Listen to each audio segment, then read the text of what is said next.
says, God is present to you, closer to your jugular vein.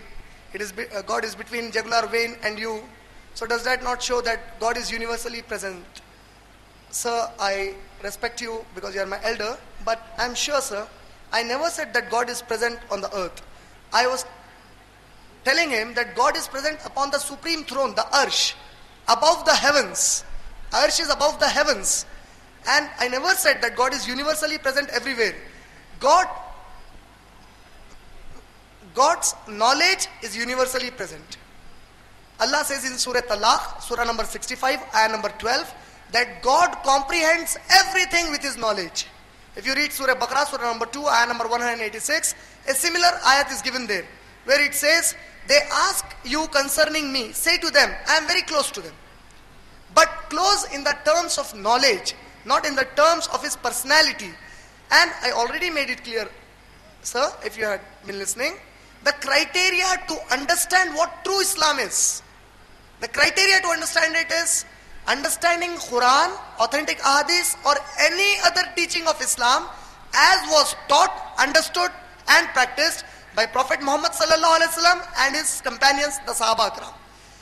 The whole Muslim Ummah unanimously agree that even the biggest Maulana of the time, even if that alim, he contradicts the Sahaba, then that alim will be taken to be wrong, but the Sahaba cannot be wrong.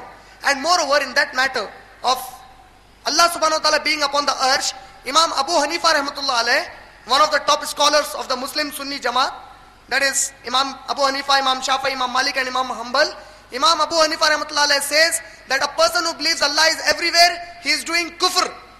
He is doing disbelief in Allah subhanahu wa ta'ala. That is the fatwa Imam Abu Hanifa rahmatullah alayh gave. So even Imam Abu Hanifa rahmatullah alayh was of the perception that Allah subhanahu wa ta'ala is only upon the arsh. It's through the knowledge. Regarding Muhammadik Pictol, he was a human being.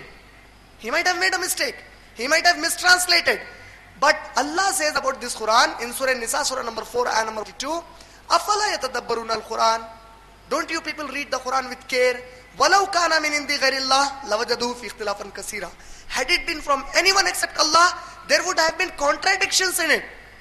To know that there is no contradiction or to know the interpretation of the Quran, know it from Prophet and his Sahaba Akram. You will never find a contradiction and you will get the correct interpretations. And I already said, the reason why Allah can't be in both the places is, if Allah is the holy, how can He be in unholy places? Holy and unholy cannot exist simultaneously. Therefore, God's knowledge is universally present. But by physique, by His own personality, وَلَمْ يَكُنْ لَهُ كُفُوًا أَحَدٌ, and there can be none like unto Him, لَيْسَ كَمِثْلِهِ شَيْءٌ, and there is no similitude of Him, ثُمَّ اسْتَوَى عَلَى الْأَرْشِ, and He has set Himself upon the supreme throne, upon the arsh, and the arsh is much above the heavens. I hope I answered your question.